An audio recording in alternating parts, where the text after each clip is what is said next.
I just want to let you know I could rock out to about like 11-ish around that. Oh, my fault. Ooh, We're live. Sorry.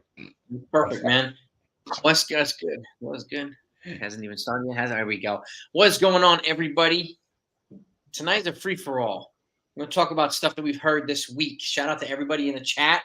Thank you so much for coming on. I got Hector from Yankees Morning Brew Sports here, prominent member of the 161 family. Thank you so Yes, much for sir. coming on. We got a couple other guys popping on tonight, but I want to get everybody's insight into what we're thinking. Like, what the hell happened this week, right? Hal addressed the media. Cashman addressed the media. There's so many thoughts. There's so much information out there. I want to give guys an opportunity, a chance to get it off their chest. And whatever your thoughts are, right? Straight up. So, heck, man, thanks so much for coming on. What are your thoughts, man? Share with us your feedback on this, man. I first of all, Jason, I appreciate you. Anytime you send out the bat signal, I try my best to show up for these conversations. Shout out to Yeah. Chad as one, the 161 River Fab family. How you doing? Um, but nah, this week it's been like a roller coaster of emotions, of going back and forth between different fans, and I just want people to be able to, after this conversation, know where you're coming from your perspective, and know where I'm coming from my perspective, right? As content creators and as fans of the Yankees, I know Jason, I don't have to speak for you, but I know you and I were on the same page when it comes to we don't tell people how to be a fan. We don't tell people how to fan them, right? We don't do that. If you have a certain take on the team, cool. Copy, have your take on the team. Just make sure you're able to back it up with some type of source, right? And even if you don't have a source, and if that's your take, copy, you're more than able to have that. But for me, I like to dive into like the sources and try to read between the lines, if that makes any sense, Jay. Yeah, man. Yeah, bro. Like, do your thing whenever you want to. But I mean, this Mhm. week I had a couple days to think about this, and it presented a lot of questions for me. So I wanted to run these by you. Anybody Mhm. else that comes on, I want to run it by them too, because I want to get your take on this. Obviously, one of the things that he said a couple of things that caught our attention, right? Yeah. And one of the things he said is he had one of the most smallest analytics departments in baseball. And there's some studies that already came out that are countering that, right? Hmm.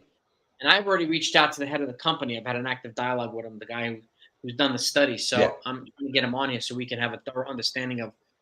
Because my question is, what the hell is Cashman talking about when he says Hmm. it's the smallest? Because the study counters what he says, right? So Yeah. at the very best, it's misleading, no doubt Hmm. about it. So like, is he referring to a certain segment? And if it is, what is it?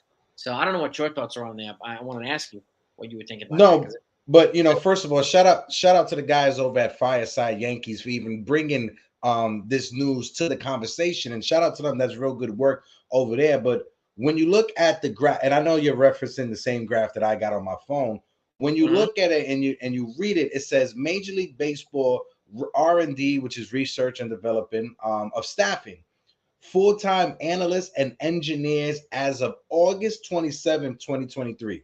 So it Mhm. shows when you look at this graph, Tampa Bay is number one with 44 staffers, and the Yankees have 43 staffers. Now, unless the Yankees front office fired about 20 or 30 people over the past couple of months, I don't know what Brian Cashman is talking about. And like I said on Yanks Morning Brew the other Thursday, if you guys haven't checked it, make sure you watch Yanks Morning Brew Tuesdays and Thursdays. Um, as I said on my show, I think Cashman was caught off guard by what Hal Steinbrenner said. I don't think Cashman was expecting Hal Steinbrenner to talk about, yeah, we failed and winning, being over 500, that's just the bare minimum. That's what you're supposed to do.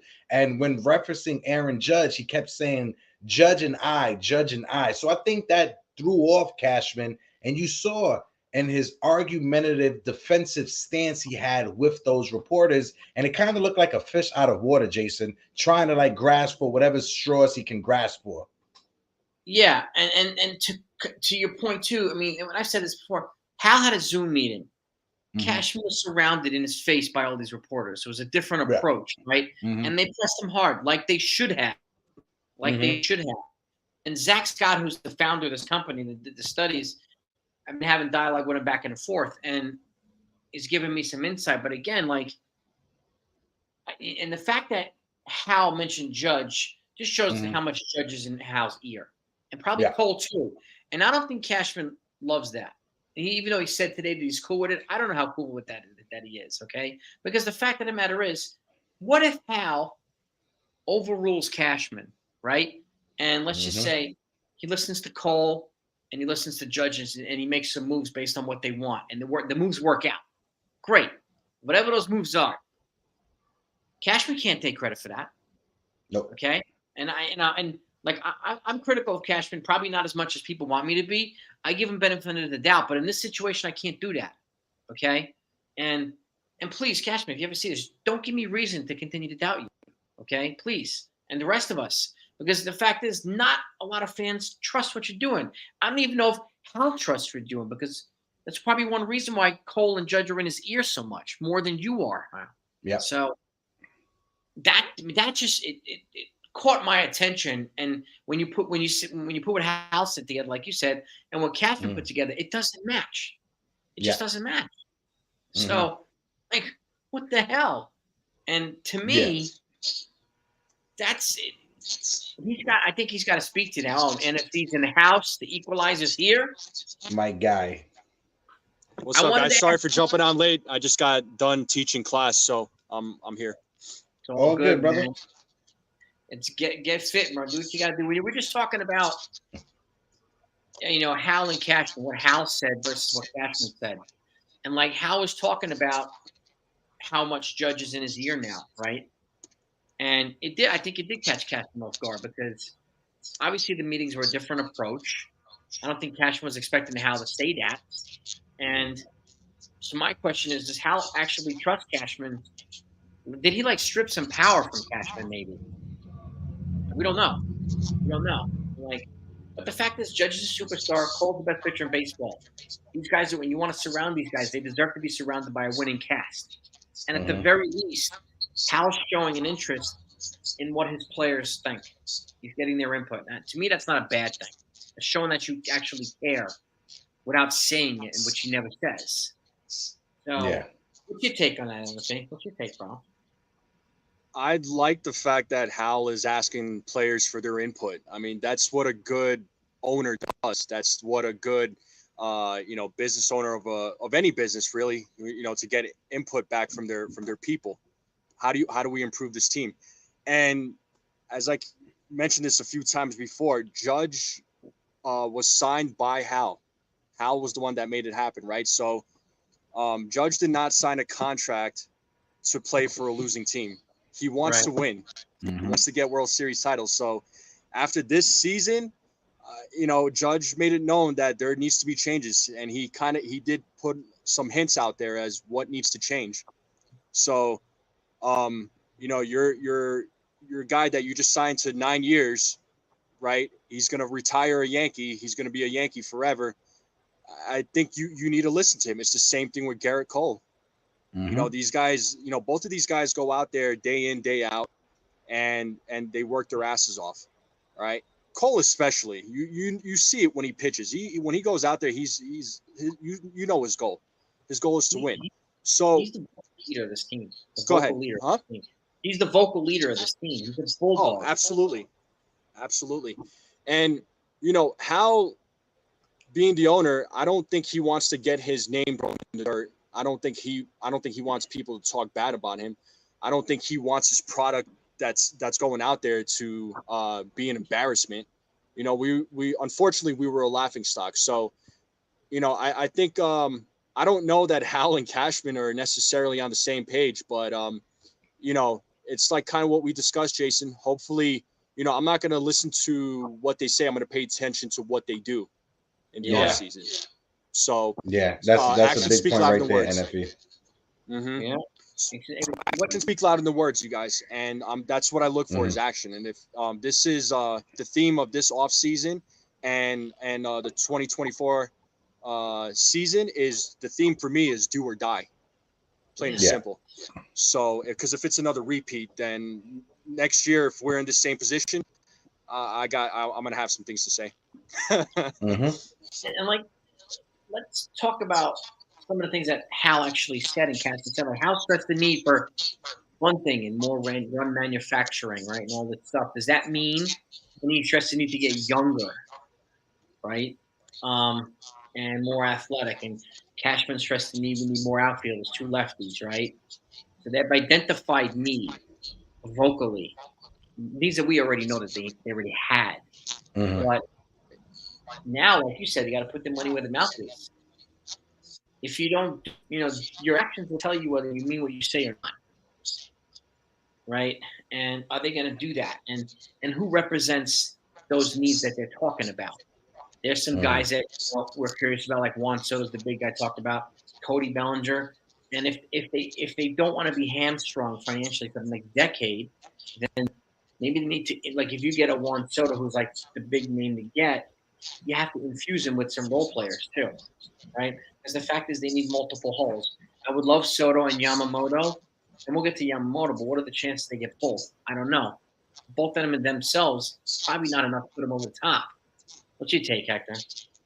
Well, it Yamamoto and Soto, those are real good starting points to have, right? When you Yeah. look at rebuilding in the off season, and I said this, on the last show that I was on this past Thursday, that I think Yamamoto is going to be the first piece to fall off the chessboard. I think he's the first one to go. If you're Blake Snell, you're waiting to see what Yamamoto gets in order to set the market for yourself.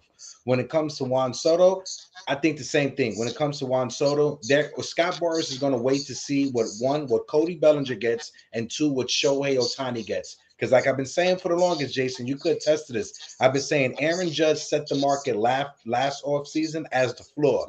Shohei Ohtani is the ceiling, and Juan Soto is going to be in the middle, if not closer to what Shohei Ohtani gets. So they're going to wait for those other pieces to fall before sitting down with any team to negotiate any contract extension. So I think Yamamoto should be the first one to go after. There's reports that the Yankees are interested in Cody Bellinger. I'm not sure how realistic that is when it comes to Cody Bellinger. I know a lot of people are worried about injuries, but Derek from NYY Recaps, he did an amazing video breaking down his injury history and what the injury actually was. If you guys didn't see it, make sure you guys go out there and watch it and go and support other Yankee content creators. That's one thing I like to always say, Jason, that if you're here, make sure you add other Yankee content creators, because we take time when it comes to coming up with this type of content for you guys. And shout out to my guy NFE for joining us and everybody that's in the chat. But no, that's how I see the off season going, from what should be first, what should be second, and then what should be third.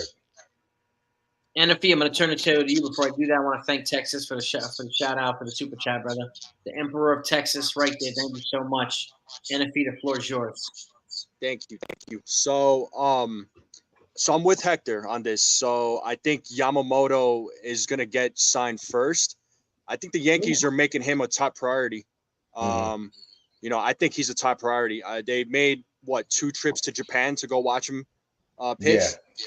So they're serious. I think they're serious contenders. So there's been some reports today of the Yankees are big favorites to sign Yamamoto. I know the Mets are threatening, supposedly. The Mets can easily come in and sign Yamamoto. That's a possibility.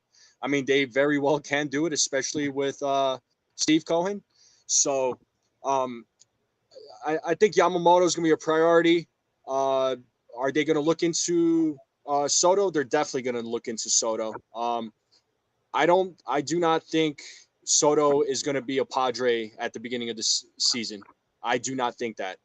And we talked about it a little bit, Jason, right? About the Padres in a financial situation. So why are you going to hold on to him and wait till the deadline? And if he's part of the plan for next year, why would you wait till he's a free agent? I mean, they're in a financial situation. They need if they offload him, it's going to help him out. But the Yankees have to if they're going to trade for Juan Soto, they got to give him an offer they can't refuse. I don't think he signs an extension personally, even if he gets traded to the Yankees. I could be wrong. I think he might wait till free agency and see what he can get, because and also see how he likes New York. that too, because if he signs an extension, he's stuck in New York for a while, right? Mhm. So I think he's gonna love New York, and I think New York's gonna love him. That's what my gut tells me. But the Dominican community is amazing. I No, think you get a lot of love, man. Dude, get a I think lot of love. And speaking of Yamamoto, I don't know if you've seen. I don't know if you've seen this. This is today. Okay. I'm putting some up here. Okay, check this out. Yankees ace ex-Yankees ace believed to prefer union after the sell season. Jordan Montgomery is now expressing a desire to come back to the Yankees, according to this article. For those that haven't seen that, this is today. Okay? Inside the Pinstripes Fan Nation by Patrick McAvoy. So, does this affect? My question is, does this affect their pursuit of Yamamoto? And if it doesn't, let's just say they want to go crazy on pitching, right? And they want to go Yamamoto and Montgomery. Maybe they want to do that. That also leaves room for them to trade guys like Michael King and Clark Schmidt. If they do Yamamoto and Montgomery, does it make it hard to add Soto financially? And if they decide to pivot, do they go to the St. Louis Cardinals and try to get Brendan Donovan and some of these other guys? What's your take, Hector? No, not at all. Because if you look at it, Yankees got about like 50 to 60 million coming off of the payroll from last year. Also, NFE, I'm not sure if you have like an Android device. I know you may be on your phone, but there's a new update with Google Chrome and the Android device. You don't have the echo cancellation, so I'm not sure if you could put headphones on, so that way we don't hear the echoing when other people are talking, or you could just mute it after you go, however, whichever works best for you. I'm just saying because it literally just got the update today. But when it comes to the Yankees, like I was saying, we got about like 50 to 60 million coming off of the books. And with the new minority owner, Sho Ichiro Minami, coming over and saying he wants to be a big part of the Yankees, bringing in Japanese players. I've seen some people in the chat talking about that the Mets will sign him. You got to think of it like this. If the Yankees got 50 to 60 million coming off of the books, 25 of that can go towards Yamamoto. The other 30 or 35 that's left over can go to Soto. And if you figure out the Yankees, I've been proposing if the Yankees do get a trade for Juan Soto, you make it a 3-team trade. You get San Diego, you get the Yankees, and you get the Miami Marlins. You send Gleyber Torres to Miami, automatically that's 10 to 15 million coming off of your books because he's not going to be on the payroll and his arbitration numbers are probably going to be 15.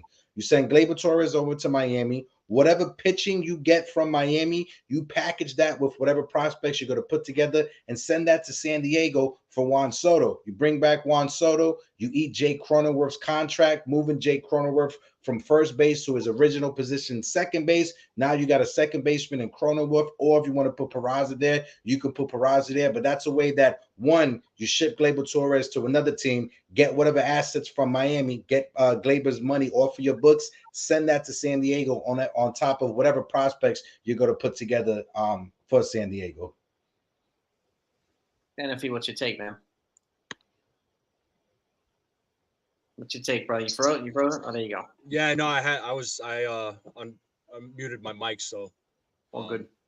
Yeah. No, I don't think anything changes as far as getting Yamamoto. The Yankees could very well get both Yamamoto and Montgomery. I think it's entirely possible. And I didn't think about that. Was an interesting trade that Hector mentioned with trading Gleyber Torres to Miami and getting whoever from Miami, whatever players you get, and then packaging them with some of our guys that we have currently and then shipping them to San Diego to get Juan Soto. That could work. That could very well work. But the question is we don't know what's happening with Gleyber. So I mean, I know we've been talking about trading him, but we don't know We don't know what's going to happen to him. Is he going to be our second baseman, or there's also hasn't been like talks of him being extended. I think it was his agent that said that. And that's the thing too. If you don't plan on extending him, and he's going to get a 9-figure deal, right? Mm-hmm. Then you have to trade him. Why are you keeping him here? We can. Right. There is not any part of his offense that we can't replace in free agency. Soto is almost double his offense himself. And if you add somebody like Candelario, you added Cronenworth, you're adding more offense there, right? So I like Gleyber Torres, but this is an opportunity to extract value back. And the fact, like Hector said, you're probably going to get up to $15 million off. The Yankees are probably going to get another $10+ million off next week when the non-tender deadline happens. Probably going to non-tender Montaz, Lou Trevino. That's going to add up like this. Probably an extra $10-15 million bucks. More money to play with, right? So this can add up really quickly. So you guys, Hector makes a good point too. There is room for Soto. And like there's room for Soto and Yamamoto and Montgomery if that's the way they decide to go. But again, if these guys are going to dick around in San Diego with Scott Boras and say, like, we agree to we'll give you that, and all of a sudden they want another piece, and we agree to that, and all of a sudden they want another piece. Does Hal trust Cashman enough to quickly pivot and be like, you know what, I'm not messing with this. I'm going to go get a bunch of other guys right now, right? I'll answer that real quick, Jason. I'll throw right back to you. My fault for cutting you off. But when it comes to that, I'm not sure if you saw it, but shout out to Dan Rourke over on Yankees Avenue because he reported it and other people on Twitter reported it as well. When it comes to the season ticket holders with the Yankees, over 50% of season ticket holders have not renewed their season tickets. Yeah. Over 50%. Right. So if Hal, a lot of fans like to say Hal treats the company only as numbers and a business and a corporation. I'm going to ask you, Jason, what is good for business? Is it good for business that over 50% of your season ticket holders didn't renew their season tickets?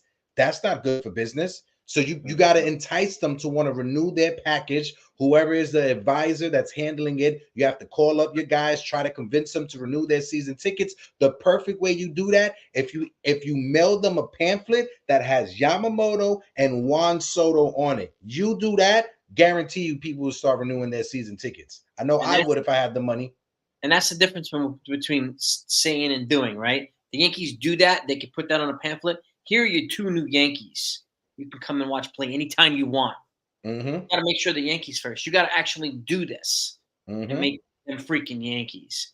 Can't be like, oh, well, this now we're in on everybody. We've heard we're in on everybody every single year, like 100 times a year. We know this already. But these are the 2 big pieces, the 2 great white sharks in free agency. And I'm gonna ask you, Jason, and people in the chat, because I see some people in the chat are saying $35 million for 14 years is a bad deal for Soto. Listen, you give him 35 for 14 years, give him an opt-out after the 6th year or the 5th year. He'll be 30 years old. He'll be able to go back into free agency and re-up on his contract. So if you just want to extract the best years out of Juan Soto, you give him the 14 years, give him that opt-out after the 5th or 6th years. How old is Judge and Garrett Cole going to be at the end of their contract? If Juan Soto opts out after the 5th or 6th years, then you can hit the reset button with an older Garrett Cole and an older Aaron Judge. That's one. Second thing, when it comes to Juan Soto, he's just going to pay for himself, right? Mm-hmm. Jason, I'm going to ask you and ask the people in the chat. Can you guys name me a free agent a player that's going to be a free agent over the next 5 years that's going to be as impactful as Juan Soto? Anybody? You guys want to wait till Francisco Alvarez is a free agent in 8 years to try to get him from the Mets? That's what you guys want to do? Barry Bonds is retired already, so. Exactly. I think Juan Soto is the guy to get. And again, he's a generational player, and like you said too, and I've said this too, he's 25. You give him an opt-out after 5 years. I would love for 5 prime years of Juan Soto and let somebody else pay for the downside of 30, just like they're going to do with Ohtani. Okay, I like Ohtani, but somebody else is going to pay for that, not the Yankees. Let somebody else do the same thing for Soto.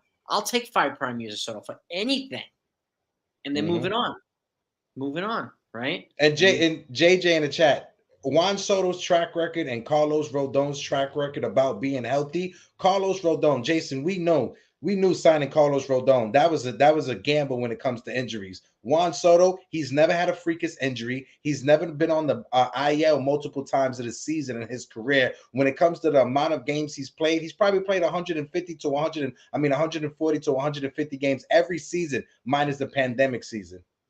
Yep, he's a portrait of consistency across the board, and he's proven that he can produce in the big stage easily, right? And this guy's made for New York. Rodon, he had a couple of injuries, but he also came off 2 very strong years before he came here. So that was the guy they had to get, right? And they got him. So, and fans were begging for him. They got him, right? So, we expect and hope for a better year this year? Hell yeah. From Rodon? Hell yeah. Of course. So he's got to come back in shape and everything else. Shout out to Jigga, by the way, he's here. Shout out to all you guys and gals in the chat. I've got 100 people in here. Make sure you hit that like button. Smack that like button for the guys. Yes. The Consigliere, thank you so much. Consigliere's moving to Texas too. So we got the Prime Minister. We got the Consigliere from Texas. We got the whole Horseman crew there. Rocking the lone star. Hey, thank you again, man. Super chat, appreciate you. But again, you have an opportunity, right? And this offseason, I can't think of another offseason that's going to present this type of opportunity moving in the next couple of years. You have a chance to get Soto. You have a chance to get Yamamoto. If one of those don't work out, you have a chance to do a multiplayer trade with the Cardinals, right? You have pitching. They need pitching. We need bats. They have bats, left-handed bats, with multiple years of control. So the Yankees have multiple avenues here that they can address. And if you don't get the one big fish, like I said before, if you don't get the Rolls Royce, you wind up with 4 BMWs, I'll be okay with that, right? But they got to be BMWs, not Yugos or Pintos, okay? And so, but they have to do it. And does Hal trust Cashman enough to do these things is the question. The fans don't, okay? And this is an opportunity for Hal to put his money where his mouth is, right? What's your take, NFE? Give us some insight, man. There it is. There you go. There it is. We got you. Yeah, you're good. You're good. Yeah, no, I think so. This offseason, I think, is probably going to be one of the most interesting off seasons that I have experienced so far. And the Yankees have an opportunity to make some history here. So, they, like I said, they could make it big. They could pull off some big moves. They just need to make it happen instead of just talking about it, right? I think Hal is going to have more say in the offseason. I really do. I think he's going to override Cashman, especially with that meeting with Judge. Yeah, I think Hal is going to have to just put his big boy pants on and just say, screw it. Here's what we're going to do. And just sign all these guys. And he did say he wasn't shy about going over the threshold. So yeah, he'd rather keep it under the threshold, but I don't think he's shying away from it. So, as I mentioned earlier, this is a do or die season right here. This is the opportunity for the Yankees to make something happen and to get us fans back on our good side. And Hector mentioned people not renewing their season tickets. That's a big concern. That's a huge concern. Got to reinvest in your product, man. Right. And you want your team to win. An owner wants their team to win. They want their team to win championships. I never seen an owner that's just like, I don't care about championships. Of course they want their team to win. It brings in a lot of revenue, and it improves their product every year. So, why would a baseball owner not want their team to win? I don't know. It doesn't make a lot of sense. But go ahead. No, go ahead, bro. I was just gonna say, I think Hal is gonna be pulling the strings this offseason. I think he's gonna consult with Cashman, but I think on some things he might override him. And what better revenue streams are Yamamoto and Soto? These are the two best revenue streams you could bring in. Huge Japanese community. Anytime you bring in a Japanese player as a star, like Matsui, like Tanaka, huge revenue streams. Soto's one of the biggest players in the game. Huge Dominican community in New York. Huge revenue streams. These guys with Judge, you'd have 3 guys in the top 5 jersey sales. Easily. Like, and your team will be a hell of a lot better. Mm-hmm. A hell of a lot better. And again, that's where they can be bold. They can still be creative too and bring in somebody like a Candelario or whatever if they somehow get Soto without getting Cronenworth, right? Something like that. Because they still have the ability to do that. And even if they, who was it? Andy Martino was saying today he's getting the feeling that they could probably get Soto for less than people think. And it might not even require Candelario. So because again, they're in a precarious financial spot. They are in no position to try to fleece a team. So and Cronenworth is owed like $80 million over the next 7 years. So that's a big commitment. So you get a team to take it, okay. But the capital that the Yankees could give them back, they need major league starting pitching. They're probably going to lose Snell. They're probably going to lose Hader as well. You give them pitching in return, you got something to start. You can even throw in Everson Pereira and Elijah Dunham or something. You throw in a couple outfield prospects with pitchers. You probably got to start there. And if I mentioned like a 3-team trade with the Marlins, whatever you get from you can even try to get this guy Braxton Garrett and then flip him to San Diego. That would be a big get for the Padres. Yeah, or Rodriguez, or if not both of them. Because you could at the trade deadline, you couldn't justify both of them because Gleyber Torres didn't go on his hot streak. It was the second half that Gleyber Torres got on fire, and for the last 2 months of the season, he hit over 300 in both of those months. Now you could demand those 2 players that you talked about from Miami, package them with Michael King, Clark Smith, Drew Thorpe, Will Warren, right? If you want to center it around Spencer Jones as well. I know a lot of fans don't want to get rid of Spencer Jones, but he's from California. He's a California kid. Send him back home to the West Coast. And for Juan Soto, who's going to be 24, 25 years old, he's probably just a couple of years older than Spencer Jones at this point. How can you say no to that? Yep. And if you get Yamamoto, it just makes it easier to trade some of these pitching prospects. Yeah.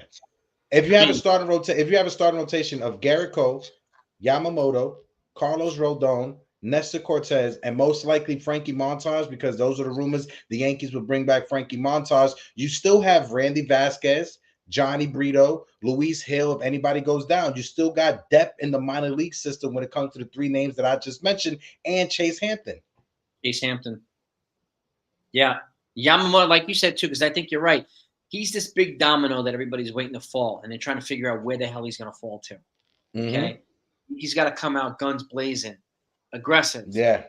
And after going 82 and 80, Jason, they cannot wait or try to wait or play the long game when it comes to waiting for Juan Soto to hit free agent. You can't do it. If you do that and the first 20 to 30 games of the season, this team is under 500, do you know how vile Yankee fans would be at Yankee Stadium? We were annoying in September. We were annoying last year. Imagine how annoying we'll be this year if the first 30 games were like, 10 and 20? Yep, something like that. And again, I don't think Cashman and Hal are going to want to hear it 10 times worse next year. Like Hal he clearly doesn't like have his name dragged through the mud. No. I don't blame him. So you got to do something about that. If the fans are pissed off, the fans have shown you love over the years and the decades. Now it's time to show the fans love in return. Get these guys. Make the fans happy. The fans will be happy to pack the seats again. Yeah. You get those guys, they'll pack them instantly. Every game. You get Soto and Yamamoto, right? Or some combination of these guys. Like, what else? There's no better scenario. And again, I think some of it boils down to how much Hal trusts Cashman to do this, and and Mazda from Fortran Express, he thinks that Hal's going to overrule Cashman quite a bit, and I have to agree with him. I got to agree with him. I think he's probably going to overrule Cashman. And so what? So what? You're the owner of the team. This is your damn team, dude. Yeah. Like, seriously. I mean, you got to do this right now. This is the Yankees. This is like the Goldman Sachs of baseball. Yeah. The number one team in all of Major League Baseball, the second wealthiest behind the Dallas Cowboys when you talk about North American sports, the New York Yankees. They make hand over fist. Jason, you know, I've done deep dives into how much money the Yankees have made over the years. In 2022, not even this past season, 2022, the Yankees made over $400 million when it comes to merchandise sales alone, on jerseys, on hats, on t-shirts, just off of merch. That's not ticket sales, which is probably 300 and 400 million. That's not the Yes Network. That's not the TV deal. That's not the MLB national broadcasting package that the Yankees get money from as well. Yep. There's a lot of this stuff. Then you got Star Insurance, $25 million patch, right? You got all this other stuff, and you'll have additional revenue streams if you get these big players. The Yankees will be wiping their butts with $100 bills. They would be. They just brought in a minority owner from Japan who was a billionaire who literally came out and said, I want to be the driving force into getting these Japanese stars over to the Yankees. He grew up a Yankee fan because of Hideki Matsui. Yep. Point blank, period. Yep. I mean, and there's a lot of good Japanese players out there. Mm-hmm. A lot of them that are not named Yamamoto that people aren't talking about that much. Yep. There's other guys you can get. The Yankees need a closer, right, to complement Clay Holmes. They've already said that. They need to add to the bullpen. Even though, like, Scotty Frost is coming back and some of these other guys are coming back, you still need more. Okay? Mm-hmm. And there's pieces, you need a lot of little pieces. And it really, I guess, in Hal said he wants to infuse, we'll have more young players, which is great and all that stuff. But you got to upgrade the bench. You got to upgrade the role players, the backup players. There has to be improvements in there. This is one reason I'm encouraged by the fact that non-tendering a lot of those guys. They got rid of a lot of Bowers and all these McKinney. Like, good. You needed to. Mm-hmm. You needed to. Now it's time to upgrade these positions. Okay? I guess, yeah, we're waiting for Dominguez. Great. But, like, you got to have some other guys. And, you know, I don't mind Kevin Kiermaier, but he cannot be the central piece this offseason. Okay? He can't be. Like, you can't just say, we got Candelario and Kiermaier. That is nowhere near enough, guys. Like, nowhere near enough. What's your take, NFE? What's your thoughts? Go ahead, Hector. Go ahead. I just wanted to add one more thing. I throw it over to NFE. I seen someone in the chat brought up the fact that the Padres GM came out and said that, oh, no, we're going to keep Juan Soto and we're going to try to build around him. I got an article. This is a transcript from a week and a half from when the Boston Red Sox, before they traded Mookie Betts. This is literally a week and a half. Chaim Bloom came out and said the Red Sox are not actively shopping Mookie Betts at all. Anybody is on the table except for Mookie Betts. If the Red Sox ever decide to trade Mookie Betts, it needs to be for a haul. You know what that haul was? Alex Verdugo was the haul. Yep. And speaking of, and I'll take this to you, NFE. Like, speaking of Alex Verdugo, there's this floating around, and now it's on MLBTradeRumors.com of Alex Verdugo to the Yankees for Gleyber Torres to the Red Sox. Give it to him, NFE. Let them know, man. Man, if the Yankees pull a trade like that, that would be the stupidest move that they've ever done. Yeah. That would be ridiculous. If they did that, don't do that. Hal, Cashman, don't do it. Guys, hear me? Don't do that trade. That is a ridiculous trade. We don't. Yeah. I mean, Red Sox would win in that deal, clearly. Well, because with our luck, Alex Verdugo will walk after 2024. And then they'll sign Gleyber Torres to a 7-year deal, and he'll pound our asses for the next 7 years. Every time. And then Brian Cashman's excuse would be, how can you say no wanting to trade for the best player in the Mookie Betts trade? He was the best player in the Mookie Betts deal. How could you say no to trading for a player in his caliber? I guarantee you that would be Brian Cashman's excuse. Mookie Betts was the best player in the Mookie Betts trade, okay? Not even close. Like, you know. Well, hopefully the Yankees don't consider signing back any of the Fantastic Four. I freaking hope not. Oh God. I'm talking about Calhoun, McKinney, Bowers, and who's that other Franchi? guy? Cordero, thank you. Cordero. Yes. I don't think they Fantastic will. Four. They can't freaking do that. But like the JJ's comment here, like he's asking what made Cashman so unfireable and untouchable. Money. He made these people filthy rich, which is what they wanted. He made he helped make the value of the franchise times 5. So you have somebody like that. There's going to be some Teflon there. There's going to be some bulletproof stuff, Mm-hmm. and they'll deal with the dog shit when Cashman has to take the bullets in these questions, and Hal doesn't have to answer these things. Yeah, Hal's going to be making money hand over foot, and so are his 20 partners. So silent partners. And again, if all he has to do is get on the Zoom meeting on occasion, that's not that bad if it's Hal. Like really, it's not like it. Cashman was like in a hornet's nest. These guys were in his face and surrounding him, so he had to be. And I'm not defending his being, but it was going to be aggressive. It was going to be testy. Mm-hmm. And these people are never like that to him. And all of a sudden they were like that. He wasn't ready for it. He wasn't ready for it. No. What are you going to do? But that's their freaking job. Mm-hmm. That's their freaking job. Like, so, and again, like, I don't know what you guys think of this, but it is. I mean, Go ahead, I push him like that and throw him hard questions and softball questions. What about you guys? So I wanted to ask you guys a question. I know I've talked about it a little bit with Jason, and I want to see what the chat says too. Do you think the Yankees have to give up as much as we think to get Juan Soto if we trade with the Padres? Given the situation and the fact that and now I'm just going off of the rumors that's out there. They want pitching back. Shout out to Uncle Grandpa Tats. My guy Tats. Thank you, mother. According to the rumors, they want pitching to come back. They want prospects. They want major league pitching. They traded all of their top pitching prospects in order to get Juan Soto, right? So they need pitching desperately. They're trying to trim the fat on the payroll, so they can't afford Blake Snell. They can't afford Hader as well.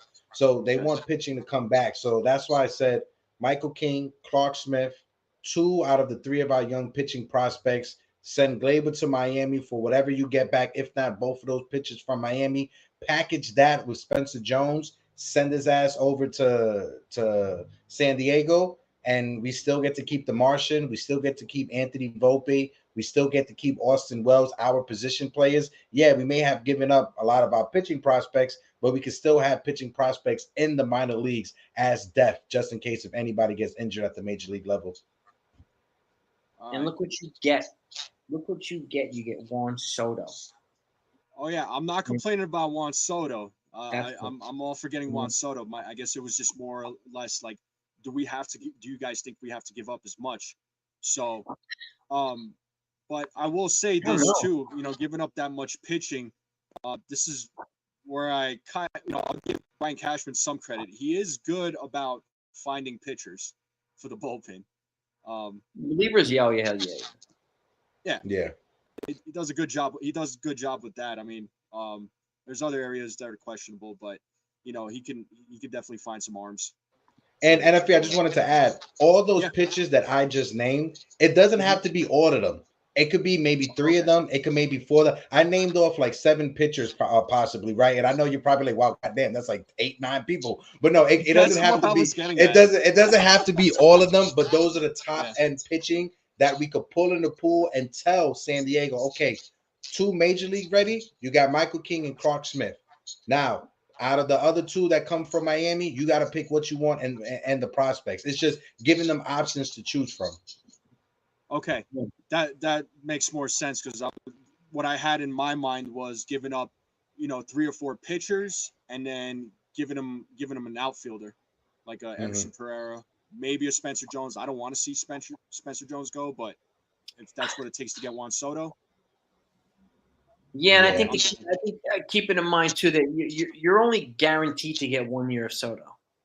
So that consideration of what to give them, it's got to be factored into. Like, he's not coming in here with a year and a 10-year deal on top of that. That changes the game. If you agree to an extension too at the same time, changes the calculus. But there's no guarantee they're going to do. And Scott Boras likes to take these people out to free agency, right? Even if they've been traded. He also likes opt-outs. This is where the Yankees can, instead of giving him a no trade clause, give him a freaking opt-out, right? And if he opts out after 5 years, you just got 5 years of prime Soto to go with 5 years of prime Judge and 5 years of prime Cole and whoever else you got here. That's a hell of a twin tower piece to Judge. They need a twin tower piece to Judge. And, after they desperately need a twin tower. And he's the guy to get. Yeah. Get him. And for the record, I hate the no trade clause. I mean, Stanton has it. It just gives the players security, just so they know that you're not going to trade his ass to Kansas City when he wants to be in New York City for the next 10. That's really all it is, just giving them security. I get it when it comes to the Giancarlo Stanton thing, because I know a lot of Yankee fans wish we could trade Giancarlo Stanton, find some sucker out there, but according to Cameron Maben, I'm not sure if you saw it. Shout out to my guy Keith McPherson. They was having an exchange. I just want to pull it up real quick on my phone so I can read it verbatim. So my guy Keith, if you guys didn't know, I have Keith McPherson on my show. I've called into WFAN, spoken with him a bunch of times. Shout out to Keith. He said Cole is not opting out. Judge is never requesting a trade. Stanton wants to finish his career with the Yankees, and that's what he said about that. But then Cameron Maben, former Yankee, came out and said, I agree with everything you just said, except for the big G part. And I'll leave it there. I'm not going to put words in his mouth, but I'm not too sure if he wants to finish his career in pinstripes. Shout out to Uncle Grandpa Tats, that handsome SOB. What up, Tats? I made it. I'm glad you're here too, because wanted to get some of your insights. Hector was giving us some expertise, NFB was giving us some expertise. Like, we've covered a lot of ground here. But what's your thoughts about what happened this week? And to Hector's point too, Cameron Maben did say that. He also said, I don't want to put words in Stanton's mouth, but it sounds like he might not want to finish his career here, right? Yeah. We'll see what happens there. But and I understand fans booing him when he stinks. That's their right to do. I wish they would give him some love on occasion too. But I'll tell you this: he answers the hard questions like a pro. Classy. He answers the questions. He stands up in front of it when he stinks. He takes ownership for everything. So all props in the world to Stanton for doing that. So that's hard to do. I think that's one of the things that has Stanton standing out amongst the other superstars that have come through this town. Is whether he blew the cost us the game or won us the game, he's right in front of the camera. He's not afraid to hold himself accountable, good or bad. I think that's one of the things that really is underrated about his professionalism, and his willingness to want to succeed. With everything else that went on this week, the one thing that I really I've said what I said about, with the meetings, we've all hashed it over. The thing that's really been sitting on my head is this thing with Verdugo and Torres. Yeah. It's a no. There's no way. Yeah. There's no way. If the lane is still open to get somebody like Soto, to align him with another young guy with Dominguez, and with the talent of Judge, that's the outfield. That's it, and that makes Jones expendable. I know we don't want to let him go, but it might have to be that way. And if they somehow don't unload him in this trade, maybe you can transition him to first base to replace Rizzo. Okay? That's a possibility. Lefty bat with power, just like Cody Bellinger. Okay? And he's on the cheap for 8 more years or whatever the hell it is. Same length that Cody Bellinger's going to get a free agent contract most likely. So it's just a thought. He's a different player, but this is the thing. And folks are saying here, don't be disappointed when the Soto trade doesn't happen. I mean, I would be disappointed, but I would be pissed if the Soto trade didn't happen and they didn't pivot to getting other guys quickly. Yeah.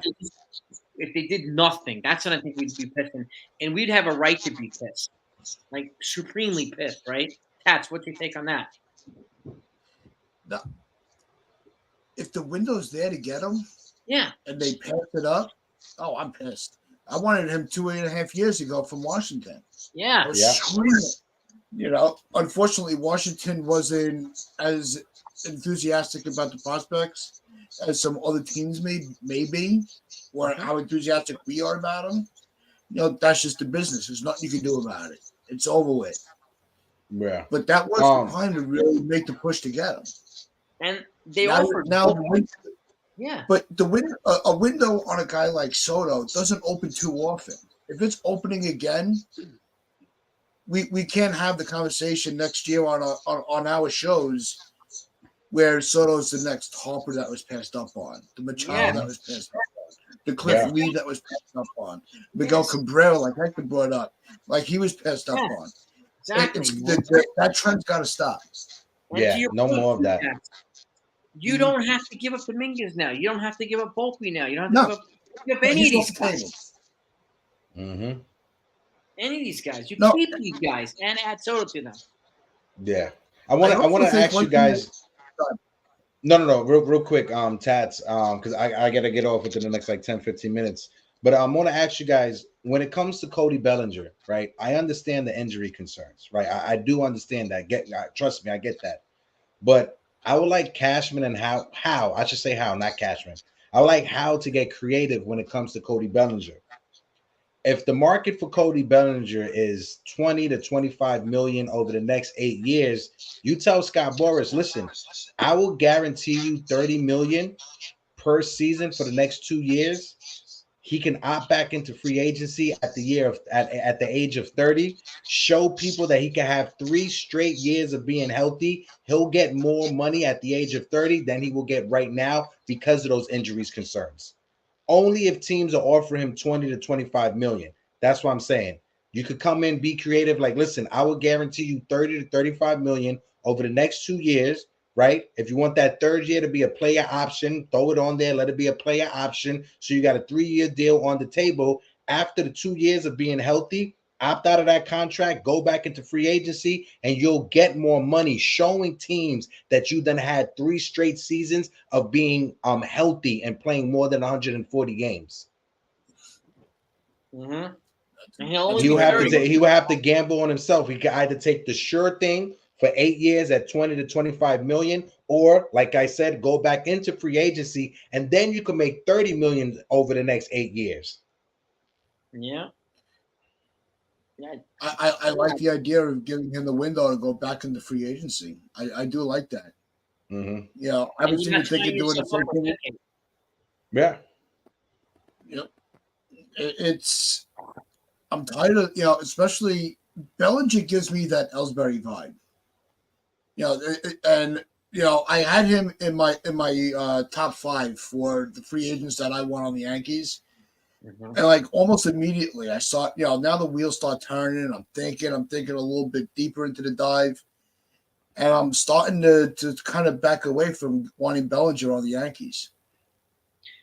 And to your point too, like, what do you do? Does Hal, and I asked the guys this too, does Hal trust Cashman enough to be creative to say, we're not going to get Bellinger, we're going to go trade for Brendan Donovan from the Cardinals because he's got 5 years on the cheap, right? 12 years. He's going to cost us what, $15 million for the next 5 years or whatever it is, rather than $25 million per year. Like, does he trust Cashman? Because when we talked about this too, like Judge and Cole are in Hal's ear more than Cashman is now. So to me, and I think to us, it tells us that he may have stripped Cashman of some power, or maybe he just trusts the players more than he trusts him. I don't trust Cashman with a goldfish to not kill it. That's how much I trust Cashman. I don't trust Cashman with my pet goldfish. How about that?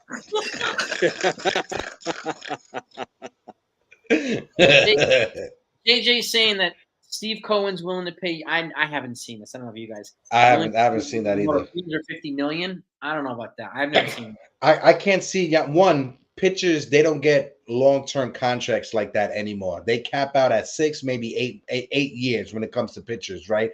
I don't see Yamamoto getting $35 million a season when he's an unproven commodity in the States. Yes, you did that in Japan. if you want to compare that, they say the comparisons to the MVP league, it's like a high AAA, like a quadruple A. That's the comparisons. You haven't done anything over here at the major league level. When we signed Tanaka to what, like 15, 18 million per season, and he had all that hype around him. Yamamoto's hype is not as hyped up as Tanaka was coming over to the States. Yeah, and he's, I mean, he's better than Tanaka was. Like stat-wise. No, he is better. He's better than Tanaka, and he's younger than Tanaka. And I think when it comes, I know a lot of people get scared when it comes to investing into Japanese pitchers. What sets Yamamoto apart from all the other Japanese pitchers that came over, Yamamoto, when he went to the MVP out of high school, he was a reliever, not a starter. So he doesn't have all those innings on his arms or all that amount of pitching on his arm like Tanaka did, like Matsuzaka did, like Yu Darvish did, throwing 200 pitches a game in high school. He doesn't have that track record. So I think his arm will last longer in the States than any other Japanese pitcher that came here before. Because like I said, he was coming out of the bullpen. He wasn't a starter. And to your point, too, you mentioned Darvish and Matsuzaka. Folks, both of those guys had a $51 million posting fee. Mm-hmm. Guys came out. Now the maximum is $20 million. Your contract could be $1 billion, and the posting fee can't exceed $20 million. Mm-hmm. So that's a big saving, man. That's a game changer. It's a huge. Yeah. No, I think what it's going to come down to, I think it's going to be a bidding war between the Mets and the Yankees for him. You know, I think the Dodgers are going to focus on Ohtani. Let them negotiate that. See, not a concern of mine. The concern is can Hal, is like Hector said, I'm leaving Cashman out of it. I don't want Cashman handling the Yamamoto deal. That Hal's got to take care of that. Cashman went overseas. He watched the games. He saw the no-hitter. You know, he did his job by showing that the Yankees are serious. Now Hal's got to seal the deal. That's the way that's how I want it done. Hal's got to go balls out this off season and start taking charge. Will he do it successfully? That's like to be seen yet. But the Mets angle is Senga, and that's got me concerned. Not worried, but concerned. I think the idea of the two of them pairing up in the New York market is going to have an effect on the decision. You have the same agent, right? Yeah. Yeah, I believe so.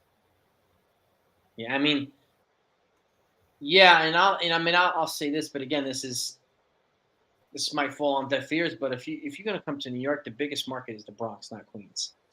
It's all due respect to the Queens. It's a City Field. Well, but if you want the big show, it's in the freaking Bronx. So, and although Cohen is making waves and putting the Mets back on the market, no doubt about it. Mm-hmm. But you know, the guy. Yeah, but as far as the appeal for New York, the Yankees are still the gold standard. Yeah, the Mets haven't stolen it. They haven't taken that yet.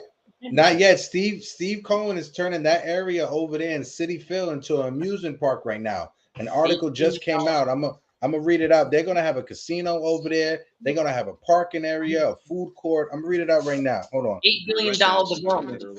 20 acres of public parking space, bars and restaurants, a sports book, live music venue, solar panels. You gotta love the solar panels on all the structural parking, hotels, gaming facilities when it comes to betting and gambling, a specific area for tailgate partying, conference spaces, public plaza, Queens food hall and community space, a community athletic field, a playground, renovated train stations, and bike paths. So he's turning that over there and Flushing and stuff like that into a nice little amusement park. Yeah, I mean, he's turning it into a freaking complex. He's turning Yankees. They need to step their game up. Stop focusing on pickleball. I'm sorry, it's not gonna work. Stop. Yeah, exactly. Yeah. Shout out to Sunil with the pickleball. No, stop worried about pickleball, bro.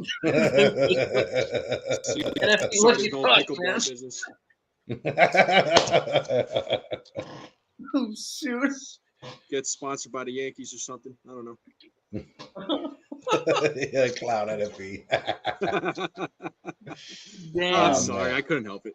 We're I wanted to ask you too, and if we're getting a lot of people asking us what we think about Trevor Bauer. What's your thought, man? Bowers, maybe, but I wouldn't focus on him personally. I would maybe on a 1-year prove it deal. I don't know. Can he still? When's the last time he pitched in Major Leagues? 3 years ago. Yeah. Can he still get big leaguers out? He did put up he put up solid numbers over there, especially towards the end of the season. But for me, I'm selling that shit because of everything else that comes with it. I don't think Hal Steinbrenner wants any Yankee players having their own like YouTube podcast or anything like that. They like Aaron Judge, Garrett Cole, and Anthony Vogt. They're only allowed to go on certain publications. They're not going to go. They can't go on every outlet that's out there. The Yankees have to approve where they go in to talk when they have interviews. So, like I said, I don't think Jake Bauer is going to be able to have his podcast, his YouTube series, and everything else that he has. So I think it's a pass. Yeah, not going to be pitching to that chubby Japanese guy like he does all the time, whoever that guy is. Hey, don't be. Hey, listen, I'm a tubster over here. You better watch that language, all right, bro? Nah, Jason, I just want to throw one thing out there. I got to dip off because I'm gonna be in Ridgewood tomorrow morning selling with my merch store, The Best View in Denver. If you guys go on Instagram, look up The Best View in Denver. Me and my girl, we got our own merch store. I make this Nick merch. I make a lot of merch as well. So if you guys have any custom things that you guys need, hit me up. But no, I appreciate you for having me on, brother. Shout out to everybody that is in the chat. You guys were amazing. This entire conversation. Definitely 100%. And if anybody hasn't subscribed to Yankees Morning Brew Sports, please do that. We have an amazing panel with Jigga and some of the other fellas, and even Jerry Ferrara comes on there too to talk Knicks. They're building an amazing sports profile on their network. So you're just a sports fan, football, basketball, baseball. Please support their channel. Hector does it all. Does it all. They do a great job too. Yeah. When it comes to Brendan Donovan, listen, he's a player that has injury concerns. That's Brian Cashman's favorite type of player that he likes to trade for. Especially from St. Louis. Look at Harrison Bader. So I just wanted to answer JJ real quick. And Mr. Brian Rorick, listen, I'll tell Bowers the same thing. I'm from the Bronx, New York. I don't care who you are. I'll tell you the SMID at the same time. I have that same type of energy. So I don't care if you're the president of the United States, I'll smack the shit out of you in front of your mother. That's all I'm going to say. But I appreciate all of you guys. Sorry for cursing, Jason. NFE, my guy, I appreciate you, bro. Hector, always a pleasure, man. You're my guy, bro. I appreciate you guys. Have a good one. You too, man.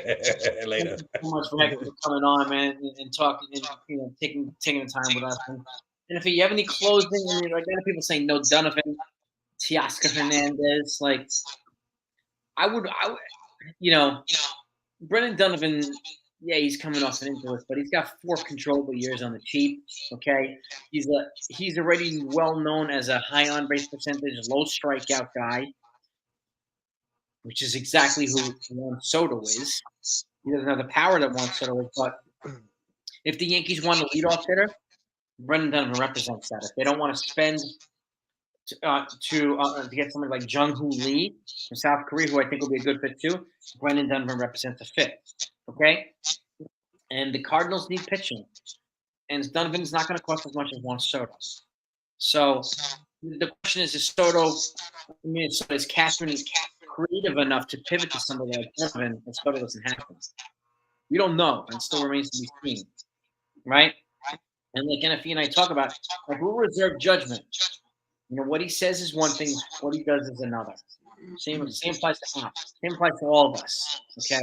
And we just got to wait and see, unfortunately. But we understand there's a lot of frustrating fans. And Aiden, Cuban pitcher, Yariel Rodriguez, I actually put out a video on him like 3 months ago. If you guys remember, 2-3 months ago, I did a video on him. Go check it out.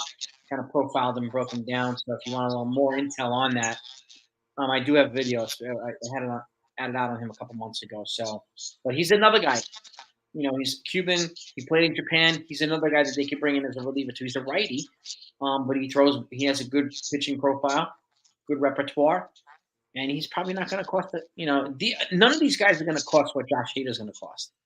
So just something to keep in mind. Hader's going to make at least $20 million a year right off the bat. Right off the bat. Okay. Do we want to pay that? I don't know. Yeah, we want a bullpen, but if I'm going to spend that much money, I'm going to spend on freaking Juan Soto. And I'll get whoever reliever we can get. Like NFE said too, Cashman's good at identifying relievers in trades in free agency. We found Ian Hamilton off freaking. I think he was outrighted or waivers last year, and he picked him up, and he's here for 5 more years. Ian Hamilton. So he got Holmes, he got Wandy, he got all these guys.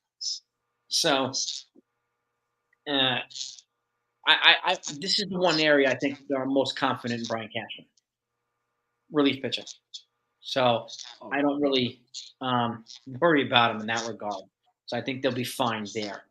But my biggest worry, and I think NFE and a lot of our biggest worry not, and I don't want to speak for you, but like our biggest objective, I think, is Juan Soto, is Yamamoto. Like these are the big pieces that we feel the Yankees need to get. Do you agree? Like, so that should be our number 1 and number 2. I've been saying it. I think Yamamoto is a bigger priority than Soto for the Yankees, right? I really think the Yankees are putting Yamamoto at number 1 priority.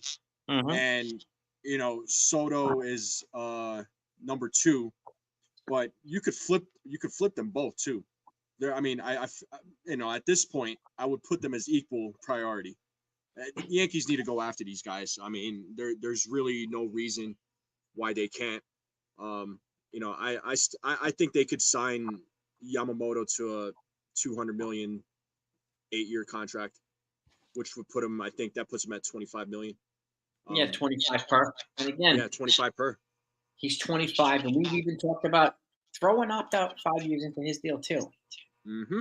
If he wants to opt out at 30, go right ahead.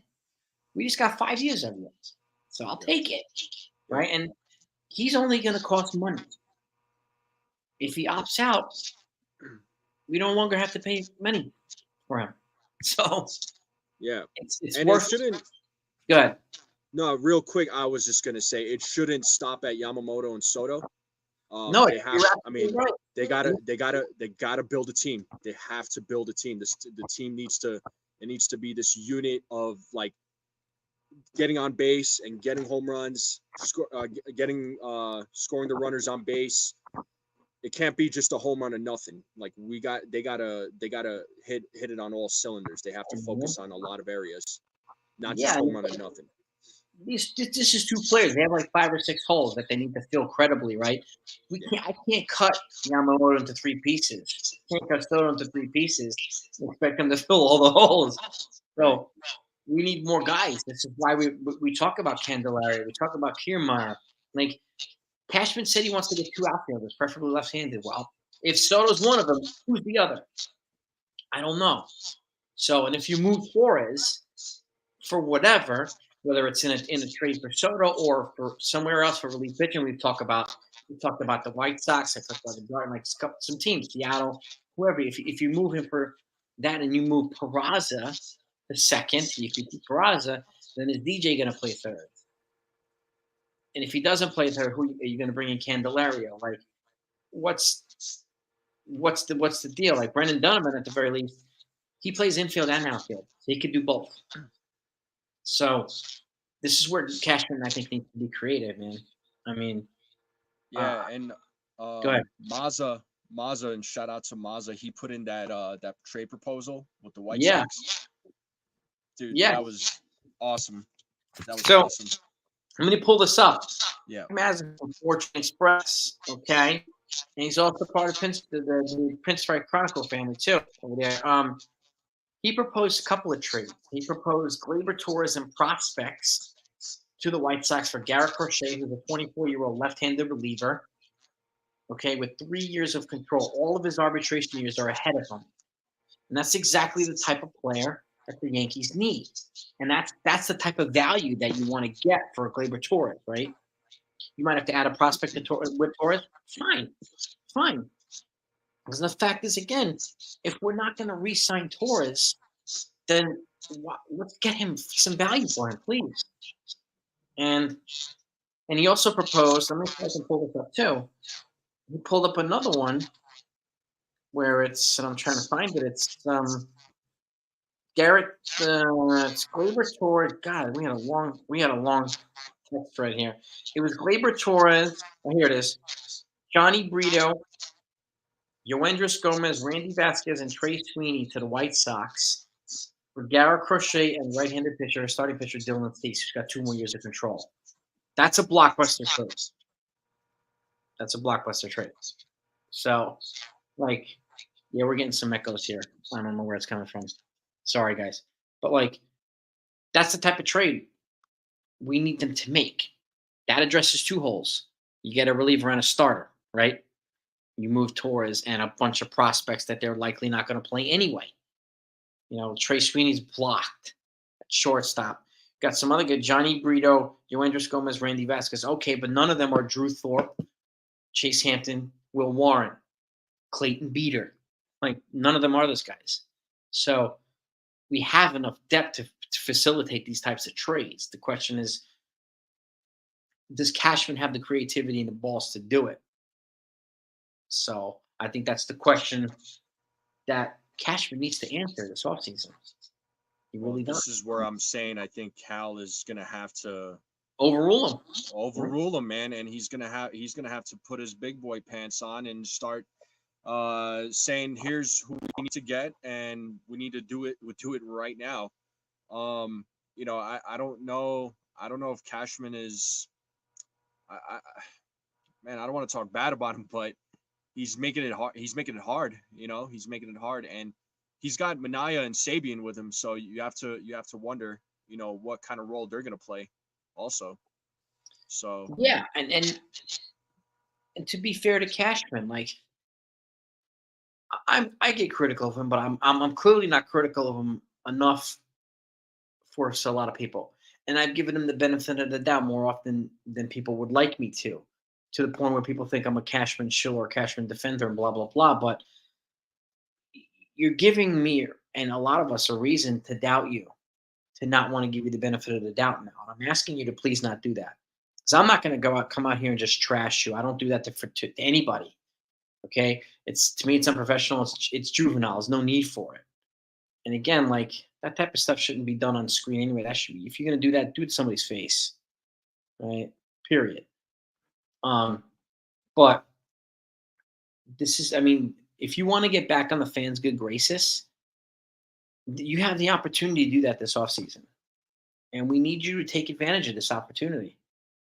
And there's a lot, if you don't want to hamstring the team financially for the next decade, you can get a Juan Soto, but you have to surround him with guys that you can get on short-term deals like Candelario, Brendan Donovan in a trade.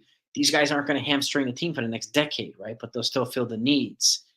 And you would have a lot more guys to put in front of Judge, to put in front of Stanton and give these guys RBI opportunities. You'd also balance out the lineup with a lot of lefty bats, a lot of contact hitters. Hal said you need contact hitters, right? And they need to go lefty and they need to get younger. Well, you just accomplished that with these guys. Brendan Donovan, I think, is 25 or 26. Soto is going to be 20. If he just turned 25, these guys are young. This accomplishes the goal. Jung-Hoo Lee is 24 from South Korea. So all these guys represent the youth that you're talking about, the lefty bats that you're talking about in the outfield, the speed and the ability, the bunting and run manufacturing. Again, I like the fact that Hal said we need to bunt more and manufacture more runs. That's a way of manufacturing runs. And if you have fast guys, then you can wreak havoc on the base paths. It's easier to steal now with the bigger bases. So why not take advantage of that with some fast guys, right? NFP, what's your take, bro? You're hitting all the points, man. You're hitting all the points. You're basically taking everything I'm thinking about. You're right on the money. And don't forget also too, Burleson, right? if you could get him and Donovan in a trade, it would be a lot cheaper than getting Bellinger, right? Because Burleson can play outfield. He could also play first base. Yep. So, and again, what we talk about, the controllable years, young players, they're not going to cost as much.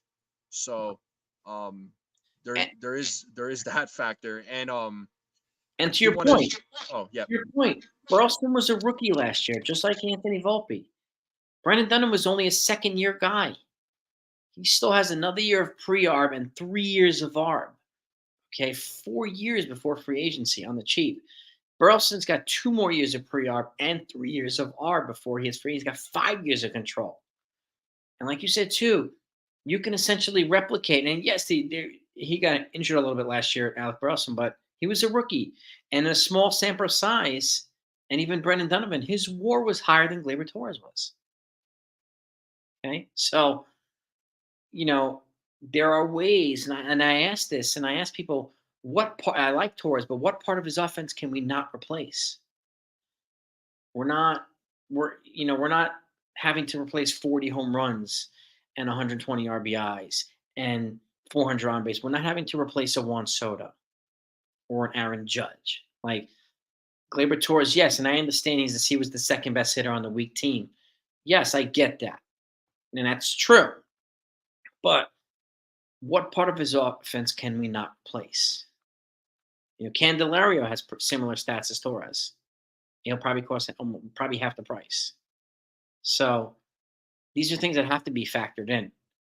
And if you want to accomplish this goal of staying under the threshold, even though he showed a willingness to go over it, I think at the end of the day, we probably can agree that he probably wants to stay under it if he can.